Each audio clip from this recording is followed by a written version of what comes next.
me because I ain't got no teeth up here and I can't pronounce these words too good. And if I had my tooth, I'm trying to make an excuse, I probably still couldn't pronounce it. But I think his name was Arzop or something like that. And he was the chief guy that he put over the eunuchs. And he told the eunuch, he told the chief, he says, how about going to Nebuchadnezzar, the great king, and tell him to give us a few days and give us a little bit of time. He said, and what we'll do, he said, I'll come and give the interpretation. He said, go to him and ask him. So what he done, immediately he went and asked the king this, and guess what Daniel did? He ran and got with Meshach, right here at the bend to go, and they went and they prayed. And they said, let us talk to the God that knows the secret before we even ask. Let us talk to the God that look into the darkness, and bring about the light. Let us go and talk to the God that sits on high. Let us talk to the God that dwells beyond the stars. Let us sit to the King of glory and let him tell us the story. Yeah. So then they brought him. So then Arzop, he come in. And guess what he done? He brought them. He said, King. He said, we got amongst us a eunuch. He claiming. He claiming that he can tell you your interpretation of your dream. My Lord. He said, you got such a man? He said, yes. His name, they call him Belshazzar. Said, but he was Daniel. That's what they call Daniel, some name like that. But I'm going to stick with Daniel, all right? And he said his name was Daniel. He said, he can interpret the dream. So then he said, well, let Daniel come forward. When Daniel came forward, he asked Daniel, he says, I take it that you can interpret my dream and you can tell me that. I'm going to tell you like I told all the rest of them. He said, I want you to listen now, and you listen very closely because I know you and fear your life, and you done beg mercy that all of you guys be spared, including mine. He said, but now what I want you to do is, I want you to do it this way. I want you to be able to, like I told him, if you can't interpret my dream, you see, I'm going to have you cut up in little pieces and turn your homes into dung heaps. He said, now, what they told me was that, because I had gave them an ultimatum. He said that ultimatum was, before you can interpret my dream, I want you to tell me what I dreamed. He said, you know what now? Do you know what they told me?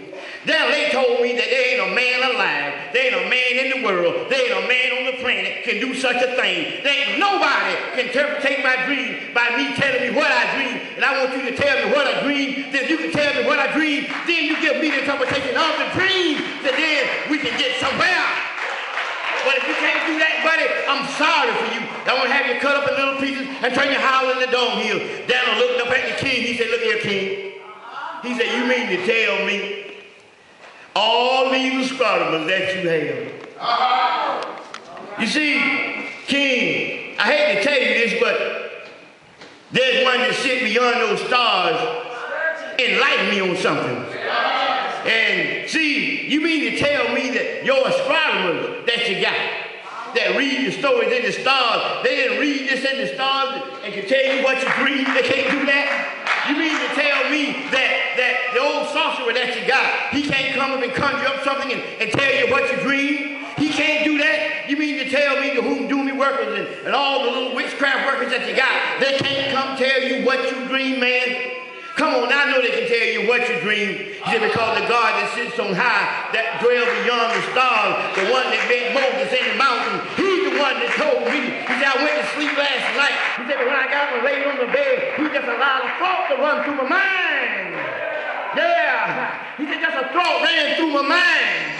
He said, I didn't have to conceive it. He said, and the old king, he said, I saw what you dreamed. The king said, well, I'm going to tell you like I told the rest of them. Now, if you interpret this dream and you tell me what a dream, I'm going to make you mighty in the land. I'm going to make you what? My right-hand man. He said, you know why I can do that? And Nebuchadnezzar, he said, you know why I can do it? He said, because it is what it is. He said, that's what I'm trying to tell you. See, you got to deal with it. Because, see, whatever it be the rules. See, you're not under the law. See, you're under grace now. See, Nebuchadnezzar is one of the ones that was left for example for you. For you. See, so many of us have the mind of Nebuchadnezzar. We believe one one thing, then there's another, and it is what it is. You know, we were trying, back then it was under the laws. But he let Nebuchadnezzar look way down into the market till he even seen us. Lord, have mercy, Jesus. But anyway, after a while, and nevertheless, you know, Nebuchadnezzar, he was standing there, he was talking to Daniel. And he said, well, then go on and tell me what a dream. Oh, Daniel looked at him and said, well, king, he said, you saw in your dream this huge, bright image that had a head of gold. had arms and had his breast was made of silver. His belly and his thighs was made of brass. His legs was made of iron. And his feet was made of iron and marble clay. He said, then you looked and you seen a huge stone that wasn't cut out by the hand of man. But then you looked and you seen this old stone crushed against the feet of the great image you seen. Then you looked and you seen it when it was scattered upon the uppermost parts of the world, when the wind scattered it all over the world. And these are the things you see, O great king.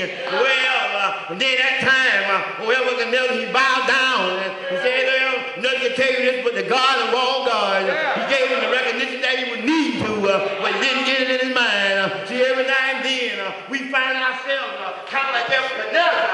Every now and then, we'll find ourselves kind of like Nebuchadnezzar. Not realizing the thing that God is doing. God was doing this for Nebuchadnezzar. He was giving him something. Now I'm going to skip a little part here, but I'm going to go somewhere.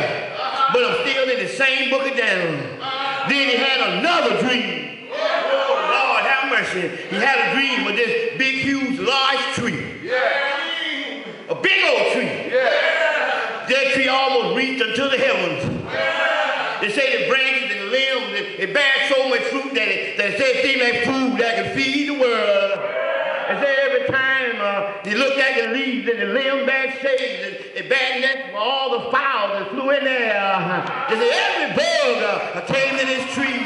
They say every butterfly came to this tree. They say every insect came to this tree. They say it was a great tree that was planted in the earth, and the dream scared him. I say the dream put fear in him, and he called old Daniel, and he summoned he called all the great sorcerers that he had, and none could satisfy him.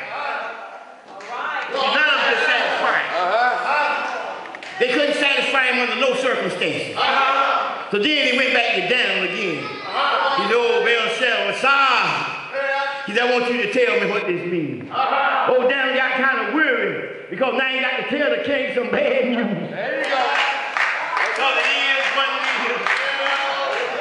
See, every now and then you got to hear the news on the bad side.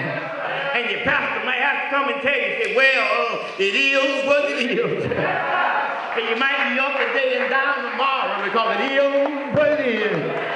Every now and then you might have to realize, you got to say, you know, like Zechariah, he went up the tree and he went too high. He come down, Lord. You see what I'm trying to tell you now? You see, every now and then you got to realize that every sometime a spirit get in you. And it makes you be like Nebuchadnezzar. See, what about you? Do you feel that the spirit of Nebuchadnezzar is interfering in your life? Now let me tell you what happened with him. See, Daniel went out for hours because he didn't want to come back and tell the old king that what he seen in the vision, he had seen a watcher watching over the tree. And the watcher came down with a loud voice and said, pull the tree down and cut off its branches. He said, let it leave, it's scattered all over the earth. He said, but leave it rooted into the ground. He said, take the beast and give it to the man. They gave him the heart of the beast. Now I'm going to tell you the testimony. So he left everything for us to have, to use, and to go by. He gave us something when he gave us this story. He gave us Daniel, who looked way down in time. He had told the king these things are the things that yet to come. He said, okay, he said, you're looking into the future now. We're looking into the great beyond, into the great tomorrow. He said, King said, God on high gave you something, but apparently you felt like it was you. He said, I know you're going to give a testimony one day to this same thing. He said, because you don't realize that what you see something that very few men have ever seen in this time. There's no other men on this side after the great flood has seen what you saw until he's going to come again. See, back there, you told somebody you seen somebody that looked like somebody, but I'm going to tell you who that somebody is in a little bit. Well, see, but whatever Nebuchadnezzar stood there and done, and Daniel told him, he said, "Oh, king," he said, "I'm going to give you the interpretation of the dream." He said, "The great voice that you heard was the voice was on high, was from the Lord above that dwell beyond the stars. The one that told Moses that I am that I am." Yeah. The one that told him that when the people asked him who he is and sent, he said, "Tell them that I am sent thee." He said, "Because it is what it is." So you are no longer going to be up under the law, but you're going to be up under the grace. For the blood that I'm going to come down and I'm going to shed one day in a place called Calvary. Yeah, somebody. Yes, sir. But then, after a while, Nebuchadnezzar looked at him and said, "Well, tell me what the vision is and tell me the story." He said, "King, they're going to drive you away from your place. They're going to drive you from power. And you're going to bow down and eat grass with the oxen and the sheep and the goats. Your beard going to go like the feathers of the eagle." He said, "Your claws going to go like the claws of the fowl. And the dew going to come down and going to wet upon you when you're outdoors at night. When you're going to be broke down, Nebuchadnezzar." I hate to be the one to tell you this, but that's coming. He said, "Now, I'm going to tell you why it's coming. You see, I want you to look back when you went to a place right outside of Babylon. When you went into the place and you put up a great golden image.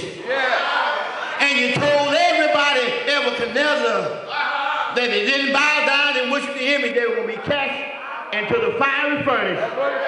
See, I want to remind you today, Nebuchadnezzar that's out there. I know there's been something in your life that's a reminder of where you came from and where you've been. He looked at Nebuchadnezzar and he said, "Nebuchadnezzar," he said, "I want to tell you one thing." He said, "When you looked and you had the three Hebrew boys, Meshach, Shadrach, and Abednego, cast into the fiery furnace, when you turned the flame up 7 times hotter than it needed to be, and you see the two men that wrestled them down and struggled to get them into the flame." See, now I'm going to tell y'all something. When they went to put Meshach, Shadrach, and Abednego into the fiery furnace, don't you think now time that they walked up there courageously and say, "I'm going to walk on into the fire"? They had to get the strongest men that they had.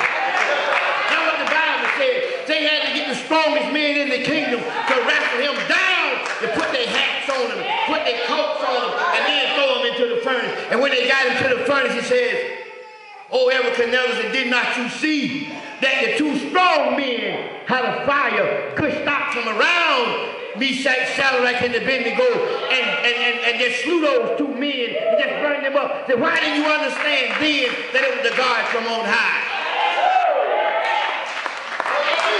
He said, "Must I remind you, Nebuchadnezzar, that the great I am sent thee?" Yeah.